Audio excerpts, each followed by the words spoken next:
لونتو خيسان مسلمة لالتي وبليين برو بيس هلالتي وبليين برو بيس هلالتي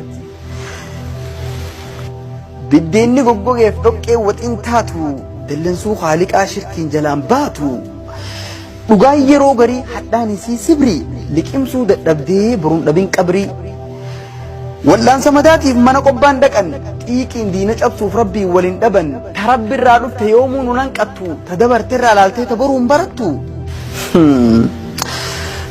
manni faltiin jaaran rirmaan kufee jigaa dubbii isan laalchisne caafii qabee fiigaa bakka isan nyaanne hooqee maa ifriga mirkaniin barbaaddu oromummaan dhiigaa Define yoo godhamu hiikaan oromummaa gosaan waliin qoodu hin qabu gandummaa alaabaan isaa tokko sunis sabboonummaa alaabaan isaa tokko sunis sabboonummaa amantii wal qoodu gandaan waliin qoodu wal filee wal ciree kophaa baroodu sun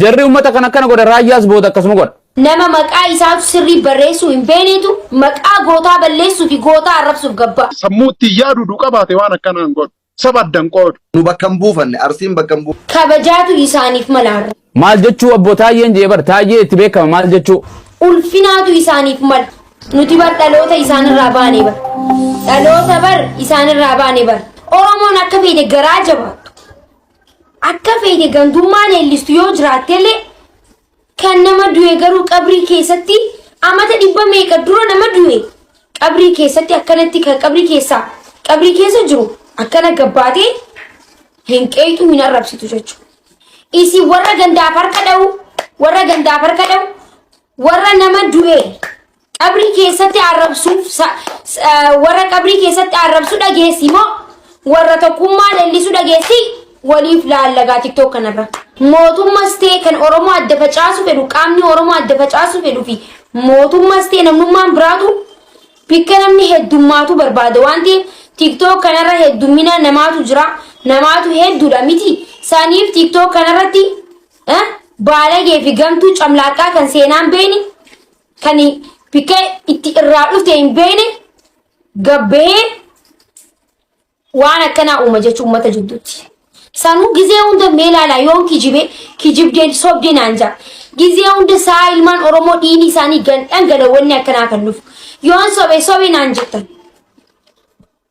warra jala fiideen arrabsan immoo arraba keessan an qushaashatti ni saab sinigalee qushaashatti walii gallee wanni akkanaa amma boota yoo kaate tokkummaan taane irratti duulle irratti qabsoofne dhaamsina jedha.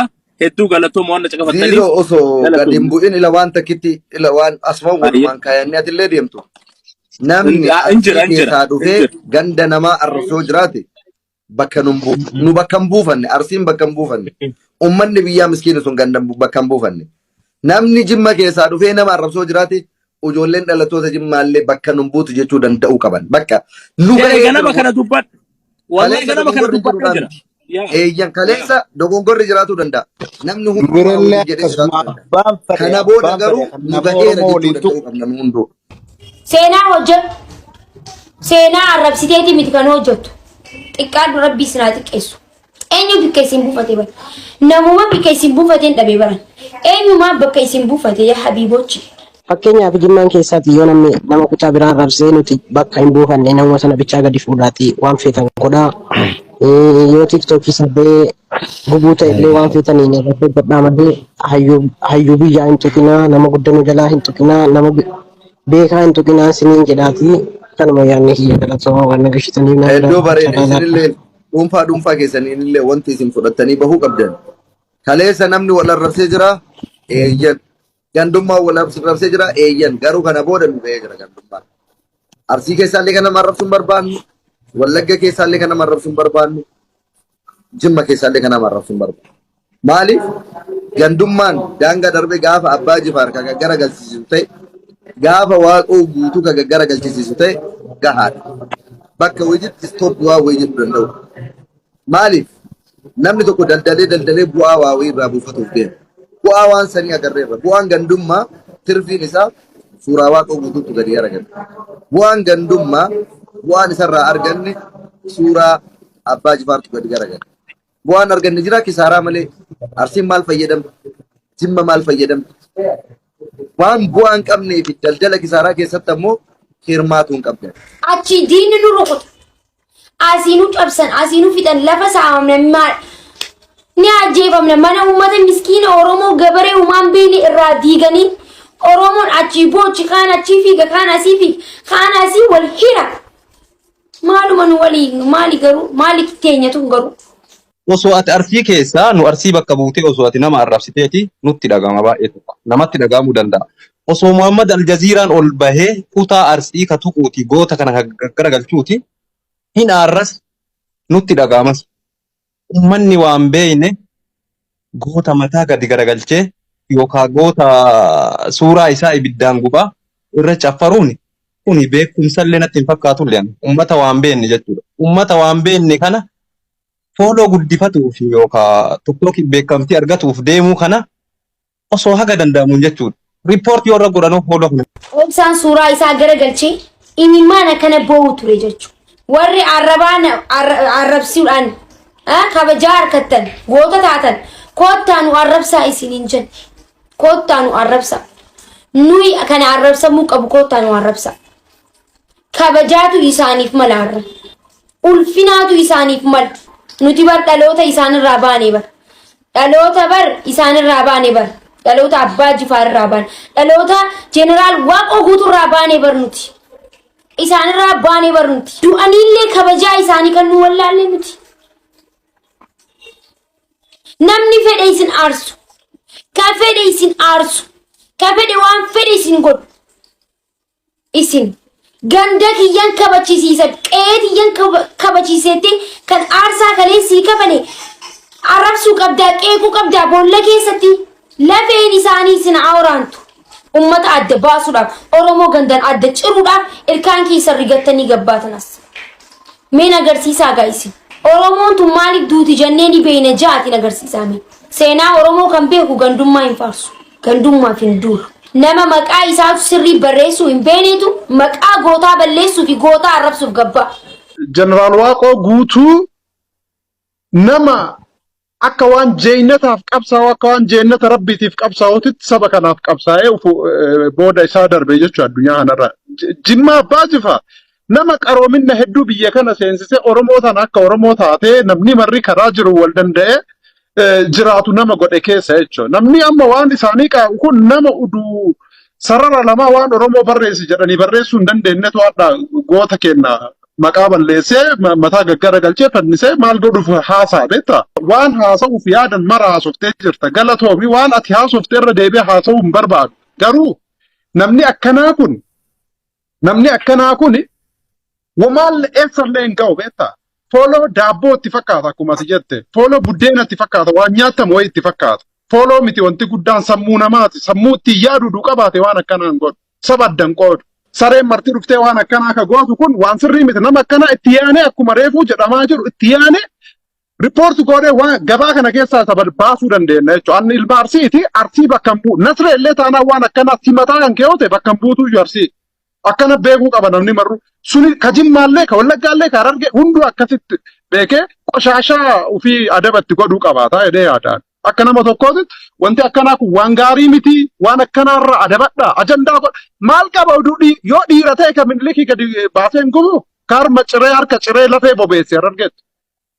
Namni waan godhu uduu beeke waan ajandaa irra godhu uduu beeke fooloo yoo barbaade ajandaa biraa Oromoo keessaa bahee uduu godhuuf yaade. Udu waa kireet godhe yookiin immoo udu waan irra fooloo argatu waan jabaa wayii taa'ee yaadee maalaa godhu waan addaa maalaa fidu jedheeti taa'ee yaadee waan addaa fidee fooloon baay'ifatu waan baay'ee jira karaan ittiin fooloo. Sammuu waa fiduun qaban kaabar firoomsa sammuu waa yaada maddisiisuun qabani. Haalli isaan maddisiisuu danda'an akkuma suuraa namoota kanneenii gaggargalchuuti yaadni isaanii guddaan. Wama maraasi. Ayyee fixaa. Murat. Wama maraafu namni akkana akkuma reefu ziizoon jedhee bahe nama kamiinuu waan kamiinuu bakka hin bu'u nama furrii sammuu isaa keessa waan takka hin jirre oduu isa jala seenanii ilaalanii iyyuu ka fooloo baay'eellee wamaayyuu fooloo iyyuu hin qabnetu waan akkanaa godhaa jira. Kunoo laal ajandaa nu godhan ka biyya jiru hirriba dhooggan ka biyya biraa jirullee dalagaa dhoogganiiti akkana walii yaasanii nama walii qaasan jechuudha. Kanaaf warri kun warri qabsoo Oromootiif guyyaa takka gadi bahe kamuu wareega lubbuu takkitti qabu tana kennee Oromoof waan wayii godha jedhee yaadee bahee jira. Kabajatu isaaniif mala yoo taphachuu fedhe qoshashaa akka ofii waliin qocee isaan waliin haa taphatu jechuu barbaada. Hedduu galatoom Nasree namni haaseenu. Hedduu galatoomi firoomsa kiyya. Jarana dhugaa walitti hima hin dhufti badiin akkata qabdi waan fokkootti uummata irratti jarri uummata kana akkana godha raayyaas booda akkasuma godha raayyaas akkasuma godha irra booda deebi'ee warra kana gube ulamaa iteenyaas gana guba gaduma qabu ta'a numa guba gartee jarana waan nama gaddisiisa warra qabrii ol baasanii obboleessa koo warra qabrii ol baasee ibidda uummata irratti teessee tiktook irratti gudda rabbi sodaadhu yoo rabbi sodaanne gartee karaan itti wal dhorkanis numa jirti jara keenya dhugaa walitti himudha jara keenya namni silaa gartee yaa jara keenya nama keetti udootuu hin beeynetu nama arrabsa san qofaa miti takkaasin jirti tan safuu qunnamtu masaalaa qofa sirraa ijjitus tanaasitti dubbadhaa jiran hundi keessan dubbadhaa isa qofaa miti kan nama tokko qofaa miti ta aadaa oromootis daangaa tarkaanfatte islaama keessatti daangaa tarkaanfatte wal dhorkaa jirana namni yoo daangaa asirra yoo jiraattan yoo waliin dhorkine yoo wal dhorkina jira nama dhiyoo tokko rahmata kadhataniif moo reeffa isaa gaggara galcha. Haarun kee akka jirtu sirri nuuf loluun kee sirri jarri haa gaggara galchani garuu amantii teen hawaasni keenya waan akkasii godha kunoo uummanni arsii nama bishaan gaafatu uummata aannan kennuufi uummata osoo dhukkuba garaa qabu jedhee callisee obsaan dabarsu maaliif immooshinii taate Agam callimnaas li ummata kana bara gortaa keessa jechuun namni akka kiyya wallahi asni yoon argite halkan laayifi kana bulle namoota arrabsu kana taa nuun barbaachisu jedheetan xiiqii keessa galeetini malee wallahi ummata kana jibbaa nama tokko irraan qaban jibbaa nama tokko eenyumtu naaf. Ayye xiiqii keessa galtee waan isaan nu arrabsanii waan isaan gootota gara galchite yeroo xiiqii san keessa baatee teettee laaltu. Nama du'e qabrii baaftee gaggaragalchuu kanaaf mee daqiiqaa shanitti yaade sitti dhagayama gaabbita akkamitti janaaza silaa rahmata kadhachuuf hin malu gaggaragalchee jettee wal sitti dhagamu jira. Isuma dhugaa rabbii nama sodaatee sitti dhagamu.